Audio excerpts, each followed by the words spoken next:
राक्षसों को भेजते हो वो हनन कर देता है। आपका वो काल रास रचा रहा है। अक्रूर जी को बुलाया, एक यज्ञ का आयोजन किया। अक्रूर जी को पत्रिका दे करके भेजा निमंत्रण के लिए कि कृष्ण और बलदाऊ को मथुरा में यज्ञ में निमंत्रण है। पहुंच गए अक्रूर जी। नंद बाबा नंद रानी यशोदा मैया ने मना कर दिया, हम नहीं भेजेंगे। लेकिन नंद बाबा ने समझाया, यदि हम भेजेंगे नहीं तो कंस हमें हमारे नगर वासियों को प्रताड़ित करेगा। गोपी ग्वाल वालों को भी मना, गोपी ग्वाल वालों ने तो रथ को रोक लिया कि हम जाने नहीं देंगे। प्रभु ने समझाया, आज मैं जा रहा हूँ, कल वापस आ जाऊंगा। और इतना कह करके कन्हैया आगे चल दिए। और जैसे आगे गए अक्रूर जी को भी, अक्रूर जी का मन घबरा रहा है, मुझसे पाप हो रहा है, मैं इनको लेकर के जा रहा हूँ और यज्ञ में ही कंस इनका मर्दन कर देगा। शाम के समय सायंकालीन मथुरा के पहले यमुना तट के अक्रूर जी गए। अक्रूर जी ने स्नान बनाने के लिए जैसे यमुना जी में डुबकी लगाई, भगवान ने चतुर्भुज रूप दिखा दिया। एक रूप जो रथ में बैठा हुआ है, एक रूप जल के अंदर। समझ गए अक्रूर जी, ये तो जगत का पालनहार है, इसका कोई कुछ नहीं बिगाड़ सकता। महाराज अंदर गए। अब भगवान ने कह दिया, रुक जाओ। कुछ ग्वाल बाल भी साथ में आ गए थे, आप जाओ, हम जा रहे हैं नगर में पैदल पग यात्रा करने। सबसे पहले धोबी घाट गए। क्यों? अपने ग्वाल बालों को कन्हैया ने देखा अच्छे अच्छे वस्त्र नहीं है, धोबी घाट गए। धोबी को समझाया, धोबी ने नहीं माना तो एक फटकनी भगवान ने लगाई और सुंदर सुंदर वस्त्र को ग्वाल वालों को पहनाया। लेकिन अब दूसरे के वस्त्र ढीले ढाले दर्जी के पास गए। दर्जी ने मना कर दिया, ये तो वही शत्रु है कंस का, हम नहीं काम करेंगे। भगवान ने उसे भी अपनी तरीके से समझाया, वस्त्र ठीक ठाक बन गए। अब माला की आवश्यकता है, माली के पास गए, माली ने भी मना किया, ठाकुर ने समझाया, सभी ने माला पहनी। अब आगे जान रहे हैं, एक 3 जगह से टेढ़ी स्त्री हाथ में चंदन का कटोरा लेकर के जा रही। भगवान ने विनोद कर दिया, ये सुंदरी कहाँ जाती हो? अब एक रूपमान को सुंदरी बोल दो, कितना प्रसन्न हो जाएगी। 3 जगह से टेढ़ी उपजा देखने लगी, कौन मुझे बुला रहा है? ये लाला एक बार फिर से कहना। कन्हैया ने कहा, ये सुंदरी रुको तो, ये क्या ले रखी हो? उपजा ने कहा, ये कंस के लिए चंदन लेकर के जा रही हूँ, क्या ये मुझे लगा दोगी? हाँ लाला, आज से ये चंदन तुझे ही लगेगा, अब किसी को मैं नहीं लगाने वाली। कन्हैया ने कहा, एक काम करो, समीप आओ। कन्हैया ने उसकी डोरी में 2 उंगली लगाई और अपने दाहिने पैर से उसके दाहिने पैर के अंगूठे को दबाया और बड़ी जोर से झटका मारा। 3 जगह से टेढ़ी सीधी हो गई। बोलो बाके बिहारी लाल, सीधी हो गई, सुंदर हो गई। अब मन में विचार आया उसे, उसने निवेदन किया कन्हैया से, कन्हैया ये स्वरूप आपने दिया है, अब केवल इसके स्वामी आप हो कन्हैया, दूसरा नहीं। बोलो बाके बिहारी लाल की। प्रभु आगे गए, कोवलिया पीठ हाथी का मर्दन किया, दोनों दांत तोड़ लिए, एक कृष्ण कन्हैया और एक बलदाऊ भैया। यज्ञशाला में गए, यज्ञ में जाकर के धनुष का खंडन किया। रंग भूमि में पहुंच गए और जैसे पहुंचे विशाल जन समूह एकत्रित है, विशाल जन समूह एकत्रित है। ऊपर राजा सिंहासन पे विराजमान है। मुष्टिक और चारों दोनों ने आए और मल्ल में कृष्ण कन्हैया को पकड़ करके पटक दिया और महाराज ना बालो ना किशोर ललकारने लगे, आओ हमसे युद्ध करो। कन्हैया और बलदाऊ भैया ने खेल ही खेल में मुष्टिक चारों का मर्दन कर दिया। बोलो बाके बिहारी लाल की। कन्हैया ने मुष्टिक और चारों का मर्दन करने के बाद कंस भगने लगा। दौड़ करके गए कन्हैया, कंस के केसों को पकड़ा, नीचे पटक दिया और वहीं पे एक मुष्टिका मार करके कंस का राम नाम सत्य कर दिया। बोलो बाके बिहारी लाल की। अब कन्हैया बंदी कारागृह में गए और कारागृह में जाकर के अपने माता पिता, अपने नाना जी को बंदी गृह से मुक्त कराया। अपने नाना को वहां मथुरा का राजा बना दिया और राजा बनाने के बाद गुरु ग्रह गया पढ़न रघुराई, गुरु ग्रह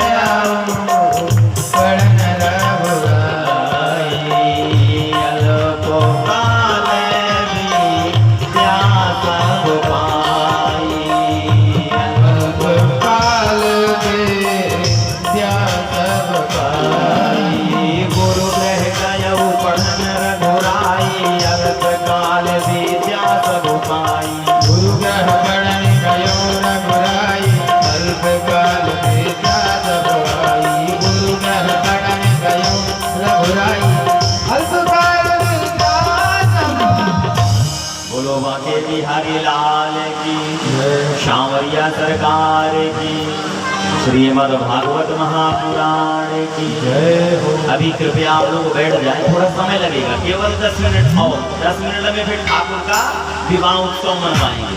ध्यान देना, पहले से सुन लो। सभी लोगों को ठाकुर जी के विवाह में खड़े होकर के इकट्ठा ही नहीं नाचना, हमें भी तो देखना है कि कौन कितना अच्छा नाचता है। और शादी विवाह में तो नाचा ही जाता है ना। तो एक एक माता जिसको इच्छा लगे वो डांस करेगा। और ध्यान दीजिएगा, ठाकुर जी और ठाकुराइन एक दूसरे को जब माला पहनाएंगे, इनका विवाह हो जाएगा, तो आप लोग कन्यादान तो करते हो ना, उसी प्रकार हमारे जो यजमान हैं वो लोग और आप लोग एक एक करके आओगे और ठाकुर जी के पांव पखारोगे। पांव पखारने के बाद फिर अपने अपने स्थान में जाकर के बैठ जाओगे, क्योंकि उत्सव विवाह का बहुत अच्छा मनाना। बोलो बाके बिहारी लाल। गुरुकुल से विद्या अध्ययन करके कन्हैया आए, लेकिन कन्हैया का मथुरा में मन नहीं लग रहा है। उद्धव आए, उद्धव ने कहा बात क्या है। अब कन्हैया कहने लगे, उद्धव मोहि ब्रज बिसरत नाई। हे उद्धव, मुझे वो ब्रजमंडल नहीं बिसर रहा। क्यों? मुझे गोपिकाओं की याद आ रही, ग्वाल बालों की याद आ रही, मेरी माँ यशोदा की याद आ रही, नंद बाबा की याद आ रही। उद्धव, मैंने भोजन छोड़ दिया, मैं भोजन नहीं कर सकता, मुझे भूख नहीं लग रही। उद्धव ने कहा इसलिए रो रहे हो, बताओ तो क्या करूं। एक काम करो, जाओ ना, जाकर के वृंदावन में मेरे मैया और मेरे बाबा और मेरे ग्वाल बाल गोपिकाओं की सुध लेकर के आओ। उद्धव गए और जैसे उद्धव पहुंचे वृंदावन, सर्वप्रथम मैया से मिले, बाबा से मिले, सुध बताई, लेकिन गोपिकाओं के बारे में पूछा तो गोपिकाएं वही ब्रजमंडल में जहाँ रास ठाकुर रचा रहे थे वही सब एकत्रित हैं, आपस में वार्तालाप करनी है। उद्धव गए, एक पेड़ की फोड़ में बैठ करके सुनने लगे, वार्तालाप क्या कर रही हैं। एक गोपी ने कहा, अरे राधा रानी, आज स्वप्न में कन्हैया मेरे पास आया था और आकर के मुझसे माखन मांग रहा था। एक ने कहा आपसे तो माखन मांगा, आज तो मेरे घर में आया, माखन चुराया और मटकी को फोड़ दिया। राधा रानी रोने लगी। राधा रानी ने कहा देखो तो ये बैरन नींद, ये गोपिकाओं जब से कन्हैया गए हैं छोड़ करके, तब से आपको नींद आ जाती, आप स्वप्न देख लेते, कन्हैया का दीदार हो जाता, लेकिन जब से कन्हैया गए हैं तब से मुझे बैरन नींद ही नहीं आ रही। इतने में उद्धव आ गए। उद्धव ने कहा कैसी व्यर्थ की बात कर रहे हो, मैं पत्रिका लेकर के आया हूँ। और जैसे पत्रिका सुना, संदेशा कन्हैया का लेकर सभी गोपिकाएं दौड़ के गई और उस पत्रिका को पढ़ा, सभी ने छीना। उस पत्रिका के टुकड़े टुकड़े हो गए। कन्हैया ने हमारे बारे में लिखा कि नहीं लिखा। उद्धव कहने लगे सुनो, कन्हैया को भजने से कुछ नहीं होगा, भगवान को भजो। एक गोपी ने कहा उद्धव मन ना भये 10-20। हे उद्धव, एक मन है, यदि 10-20 मन होते तो हम उनका भजन करें। एक मन है ना, तो एक मन में केवल कृष्ण तन कृष्ण मन कृष्ण ही हमारो धन, आठों याम उद्धव हमें कृष्ण ही सुखाम है। केवल आठों याम हमें कन्हैया से ही काम है, दूसरे से नहीं। बावले हो गए क्या उद्धव? अपने ज्ञान को अपने पास रखो। उद्धव सुनो, हम कितना प्रेम करते हैं अपने प्रीतम से।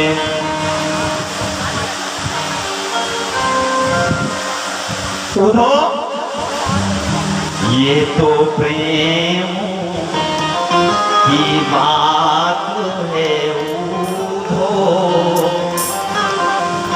बंदगी तेरे बस की नहीं है। तो प्रेम की बात है उद्धव, बंदगी तेरे बस की नहीं है। प्रेम के होते हैं सौदे, आस की इतनी सस्ती नहीं है। प्रेम के होते हैं सौदे, आस की इतनी सस्ती नहीं है। जय हो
बोलो वाके बिहारी लाल जय हो। सुखदेव जी महाराज ने राजा परीक्षित से कहा, राजन सुध लेकर के उद्धव आए, कन्हैया को सुध दी। अब कंस को जब से मर्दन कर दिया, भगवान ने कंस की 2 पत्नियां हैं, अस्ति और प्राप्ति, दोनों जाकर के अपने पिता जरासंध से बताया। जरासंध ने 17 बार चढ़ाई की ठाकुर को मारने के लिए, 17 बार ही विजय प्राप्त कर लिया ठाकुर ने। 18वीं बार जैसे जरासंध ने विशाल सेना बनाई, ब्राह्मणों को बुलाया, संकल्प दिया मुझे विजय पाना है कन्हैया के ऊपर, और चल दिए। महाराज ब्राह्मण की रक्षार्थ के लिए भगवान ने, कन्हैया ने बलदाऊ भैया से कहा रण छोड़ के भाग चले, और एक विशाल पहाड़ पे चढ़ गए, वहां से छलांग लगाई, समुद्र में गए। रातों रात महाराज द्वारिका का निर्माण कर दिया।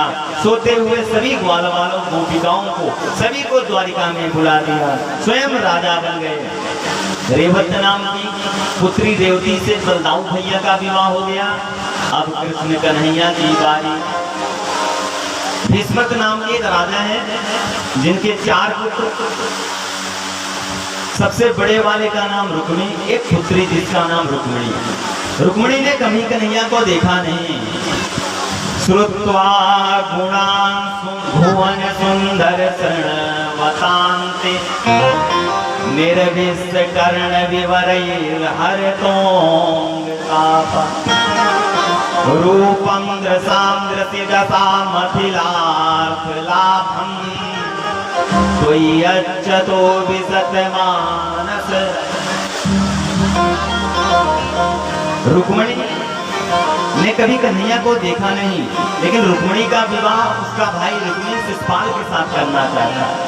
और रुक्मिणी के मन में एक ही विचार है, हमें तो विवाह करना है तो केवल कन्हैया से, द्वारिकाधीश से। भाभी को बताया, भाभी ने कहा एक पत्रिका लिखो। पहले पत्रिका चलती, अब तो मोबाइल वाला सिस्टम आ गया है ना। पहले पत्रिका चलती थी, प्रेम से बोलना राधे, और पत्रिका देर समय में जाती है। मोबाइल होता तो तुरंत नंबर डायल किया, हेलो कन्हैया विवाह करना है, आ जाओ ना, है ना। पहले क्या था, चिट्ठी का था एक सहारा, चिट्ठी का था एक सहारा, पता कि संकन था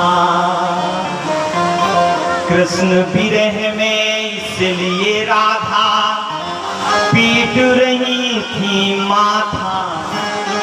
अगर मोबाइल होता तो नंबर डायल होता, अगर मोबाइल होता तो नंबर डायल होता, अगर मोबाइल होता तो नंबर डायल होता, अगर मोबाइल होता तो नंबर डायल होता।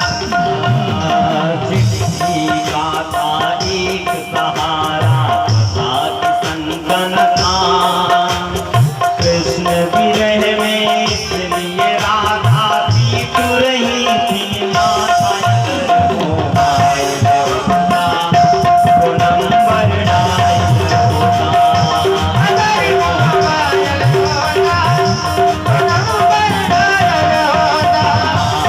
अगर मोबाइल होता तो नंबर बोलो बांके बिहारी लाल सांवरिया सरकार।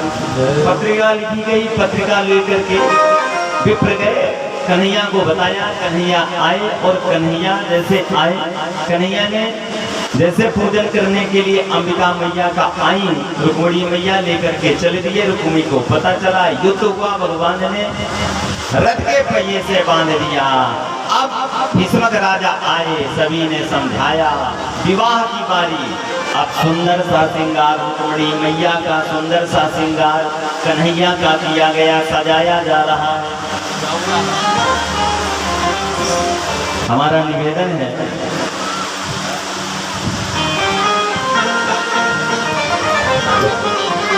हमारा निवेदन है महाराज, जैसे कि आप पधारे मंच में, भगवान का विवाह होने वाला है, भगवान एक दूसरे को माला अर्पण करेंगे। ठीक है, खड़े करो, खड़े करो, हाँ सामने, और इधर उधर कर दो।